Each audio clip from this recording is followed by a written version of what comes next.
What happened in the huddle? Everybody was wondering where the dinner plans were tonight after the game. It was pretty clear. Like, we have a very competitive, gnarly group, and we were getting our asses kicked. And it's two straight games. We were not playing to the level that we wanted to play. And I would say virtually every single person in that huddle was pretty animated about,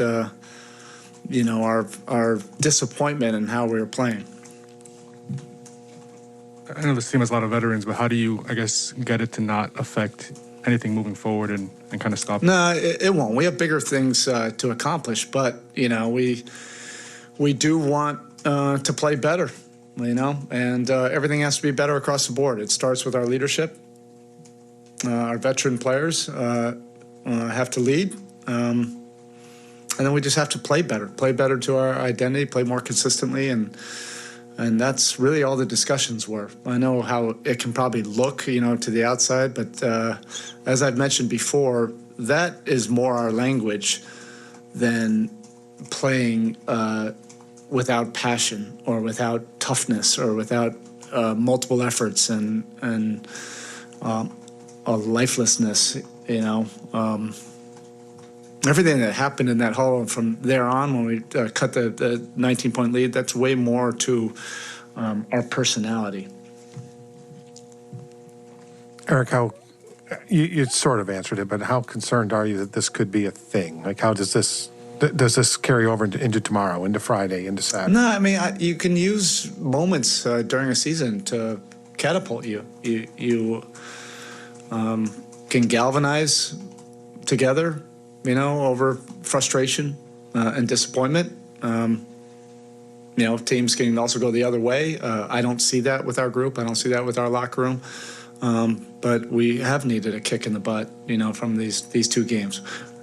We had been playing very well before that, so these two games were disappointing to everybody. And I think that's what you see a competitive group that is not playing to the level or the standards that we want to play at. And even with all the circumstances, it's not like we come in here and say, oh, whatever, let's just get the next one. That's not how anybody in this building is wired.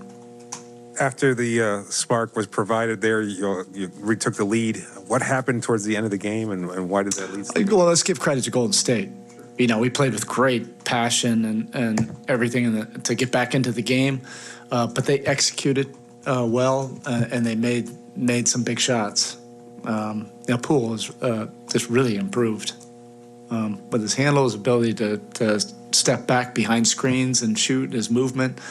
All of that as well improved. Wiggins had some, really tough plays there in the fourth, and they just executed and made some plays to kind of hold us off. Vic tonight had 2 10-minute stints. I think it's the longest he's played. Yeah. Return. What did, I guess, tonight represent for him in his comeback? Well, that shows you his conditioning level. He was able to handle all those moments, and he had some really good bursts there. He had some good defensive moments. And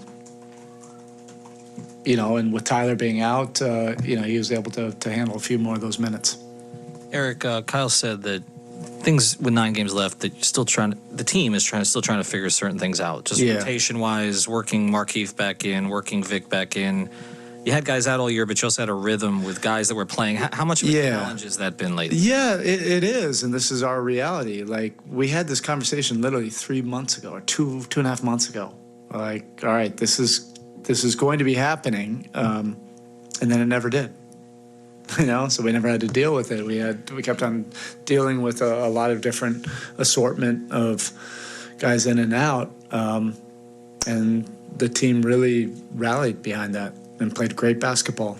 But everybody's knew that these kind of decisions would happen, as you get closer.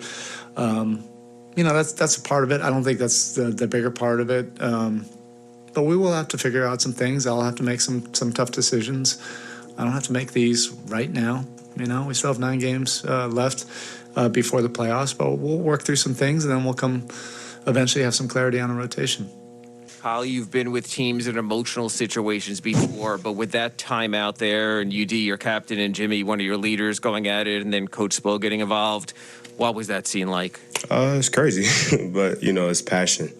We're in a situation where we have a lot of competitive guys, and one being our biggest competitor is our head coach, and Jimmy and UD, tough competitive guys, and it's good to sometimes get some anger and frustration out and just talk about it. We're going to have situations that make people uncomfortable, but at the end of the day, as long as we're comfortable and we figure it out, it's all that really matters, and as long as we're still together, and we are. You mentioned that there has been, seasons long, so ups and downs. You guys have a lot of positive moments, but what does a moment like this, I guess, represent? In what moment? The loss of a game? No, the huddle and then the loss as well. It happens. I mean, honestly, it's not a moment of anything. For us, it's just, listen, got guys that really want to win basketball games, and guys that work extremely hard, and the passion comes out. The fiery and the emotions comes out sometimes. But like I said, this is to us, it's nothing. We conversated about it and have a conversation and going forward, and we continue to build. What was it that prompted that level of frustration? Was it just the fact that they were going on a run? Was it an individual play? To be honest with you, losing basketball games, that stuff happens. They making shots, and frustration builds up sometimes. And we had 2 games in a row where they're better players, they're stars, not playing that we lost, and frustration builds sometimes. But I think it's a situation where it's good to get it out the way and then move forward. We're not going to dwell on it. We're going to continue this. We're going to look and see what happened, and as a team on the court, and go from there. Kyle, this thing is already blown up all over, so as I'm sure you're not surprised in this day and age and all that. And stuff has always happened. I mean, you go through a season, something, maybe not as public, maybe not involving the head coach, but something always happens. How does a group keep this from affecting you tomorrow or Friday, Saturday? We got great leadership.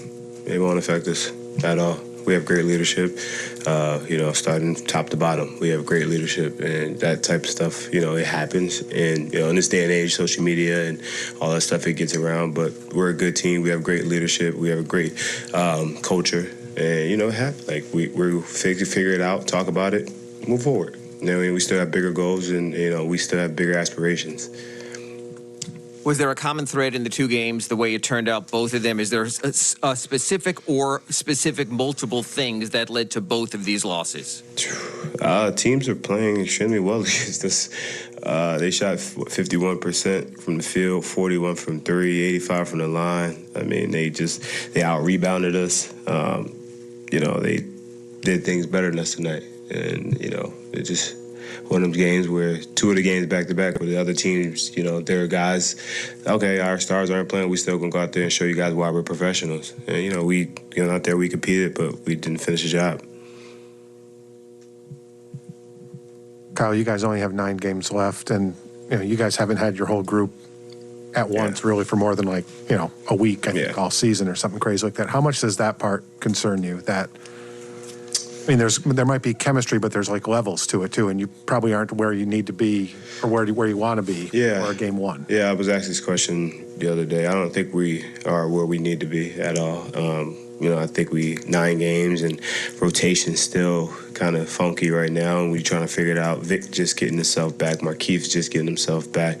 We're still just trying to figure out what we're doing in the sense of rotation-wise, and that's going to take time. And not too much time. We don't have too much time, but, the playoff rotations will get a little bit shorter and tighter, and, those things will work themselves out. I think our coach, does a good job of figuring things out, and he always has, and he will.